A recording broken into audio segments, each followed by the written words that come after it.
Inverse of x का। तो तो आपने देखा कि यहाँ पे हमारे पास दो फंक्शन हमने डिफरेंट कंसीडर किए। एक नेचुरल लॉग ऑफ एक्स जो अकेला ही फंक्शन था, उसमें हमारे पास दूसरा कोई फंक्शन नहीं था, उस पर भी हमने इंटीग्रेशन में पार्ट अप्लाई किया। और दूसरी एग्जांपल में आपने देखा कि हमारे पास एक ही फंक्शन था टेंजेंट इनवर्स ऑफ एक्स, उस पर भी हमने इंटीग्रेशन में पार्ट्स अप्लाई किया। तो इसी से रिलेटेड हम कुछ और एग्जांपल यहाँ पे, ये आर्क टेंजेंट जो हैंडआउट्स के अंदर मैंने आपको बताया हुआ है, वो एक्चुअली आर्क टेन या टेंजेंट इनवर्स लिख लें, ये एक ही बात होती है, ये आपको पता होना चाहिए। अच्छा, अब नेक्स्ट जो चीज हम यहाँ पे डिस्कस करने लगे हैं वो एरिया अंडर द कर्व है। एरिया अंडर द कर्व का क्या मतलब है कि हमारे पास एक, लेट्स सपोज ये आपके पास एक फंक्शन है, फंक्शन का जो ग्राफ बनेगा वो इसी तरह की लाइन होगी, ठीक है। अब इसके अंदर ऑब्वियसली देखा जाए तो एरिया कौन सा इसमें लायक करता है, मैं यहां पे आपको समझाऊं।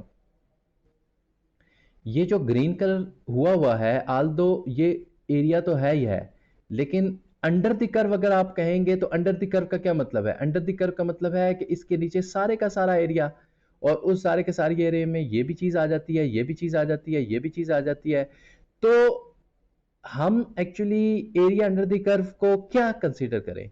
तो एरिया अंडर द कर्व का मतलब हमेशा ये होगा कि आपके पास इस कर्व और जो एक्स एक्सिस लाइन है यानी हॉरिजॉन्टल लाइन है, इसके दरमियान वाला जो पोर्शन है, इसी को हम रिप्रेजेंट करते हैं एरिया अंडर द कर्व। इसके अलावा किसी और चीज को हम एरिया अंडर द कर्व नहीं बोलते, ठीक है। तो अब एरिया अंडर द कर्व अब जब भी हो जाएगा, जैसे ये हमारे पास एक और फिगर है 30.2, इसके अंदर हमारे पास जी ऑफ एक्स है, इसके अंदर आप एक्स एक्सिस के डाउनवर्ड नहीं गए, आपने एरिया किसका फाइंड आउट किया? जस्ट ये जो कर्व है और जो आपके पास हॉरिजॉन्टल लाइन है, इसके दरमियान वाला पोर्शन। या दूसरी चीज ये हो सकती है कि आपके पास दो फंक्शंस आ जाए, एक एफ ऑफ एक्स है, ठीक है, और दूसरा जी ऑफ एक्स है। अब area under the curve find करना है, तो यहां पे तो एक कर्व नहीं है, यहां पे तो दो कर्व्स हैं। तो दो कर्व्स के लिए आप फिर क्या करेंगे कि इन दो कर्व्स के दरमियान वाला जो पोर्शन है उसे आप कंसीडर करेंगे। और वो पोर्शन आप किस तरीके से कंसीडर करेंगे कि पहले आप अगर बात करते हैं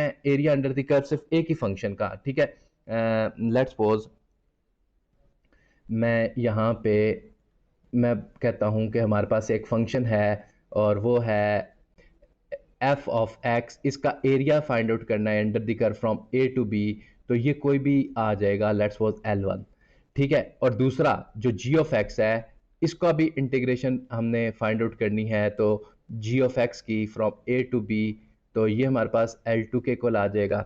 अब ये हमने देखना है कि हमने, क्योंकि in between these two curve find out करना है ना, तो यानी ये इस यानी एरिया अगर देखा जाए, ये जो रेड कलर का एरिया मैं आपको शो करना चाह रहा हूं इस फंक्शन का, यानी कि ये जो रीजन है जिसको मैं रेड कलर का यहाँ पे शेड कर रहा हूं, ये सारे का सारा area under the curve of f of x from a to b मुझे देगा,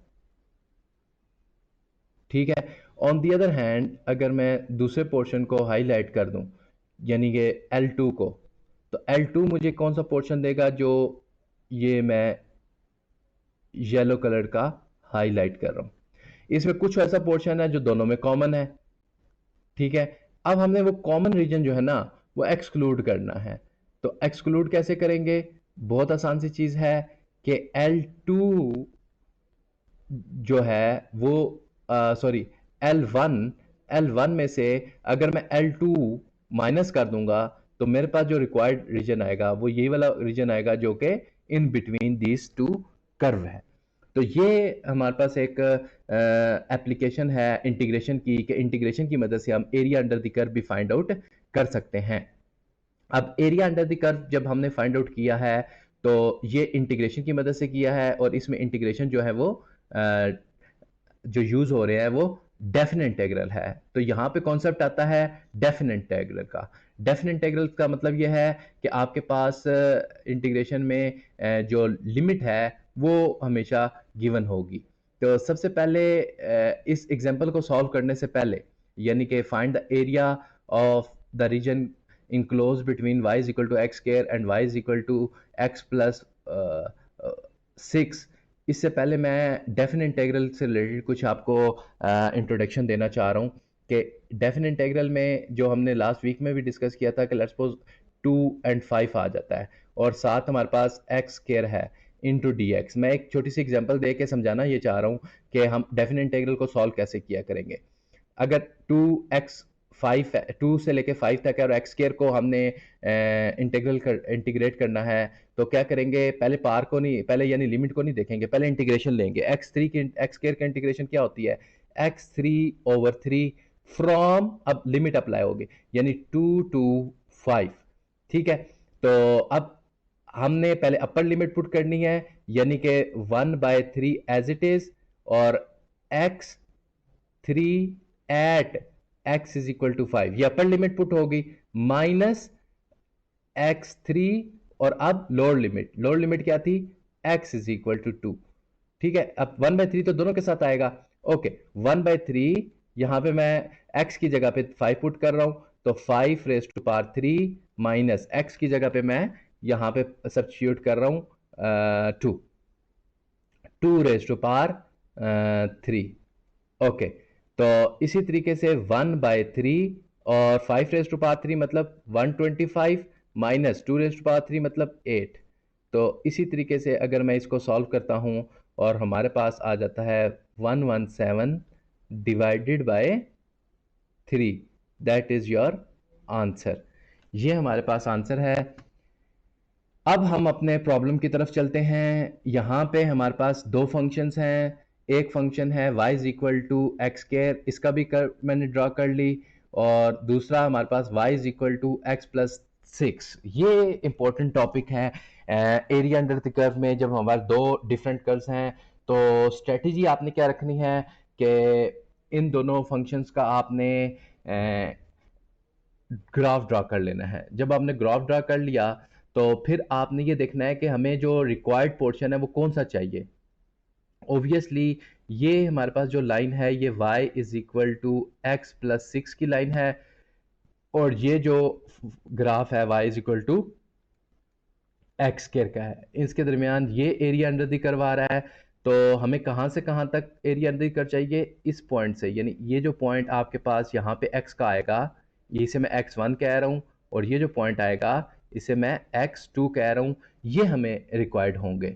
ठीक है, अब एक फंक्शन हमारे पास, इसको मैं ये भी लिख सकता हूँ f1 ऑफ x, और दूसरा फंक्शन है इसे मैं f2 ऑफ x भी लिख सकता हूँ। ठीक है, तो अब मुझे आप बता सकते हैं कि मुझे असल में किस चीज़ की इंटीग्रेशन चाहिए। इंटीग्रेशन चाहिए मुझे फ्रॉम x1 टू x2। अब ऊपर अपर फंक्शन कौन सा है, ऊपर फंक्शन कौन सा है, ये f1। तो f1 of x minus f2 of x। Clear हो गया, ये बात क्लियर हुई आपकी। ओके, तो इसका मतलब है मुझे सबसे पहले इंटीग्रेशन तो बाद में बात करेंगे ना। f1 भी हमें पता है जो है वो x+6 के इक्वल है, f2 भी पता है x स्क्वायर है। अब असल जो चीज़ है वो ये है x1 और x2। x1 और x2 कैसे फाइंड होगा, इन दो इक्वेशंस को आपस में सिमिल्टेनियसली सॉल्व। देखें ये भी y के इक्वल है, ये भी y के इक्वल है। अगर इन दोनों को मैं इक्वेट कर देता हूं, यानी x स्क्वायर को इक्वल टू x+6 कर देता हूं, तो मेरे पास क्या आएगा, x square minus x minus 6 is equal to 0। यहां से मैं इसके फैक्टराइज कर लेता हूं, यानी x square minus 3x plus 2x minus 6 is equal to 0। तो इसका मतलब ये हो गया कि x मैं कॉमन लूंगा तो x माइनस 3 आ जाएगा, और प्लस 2 कॉमन लिया तो x माइनस 3।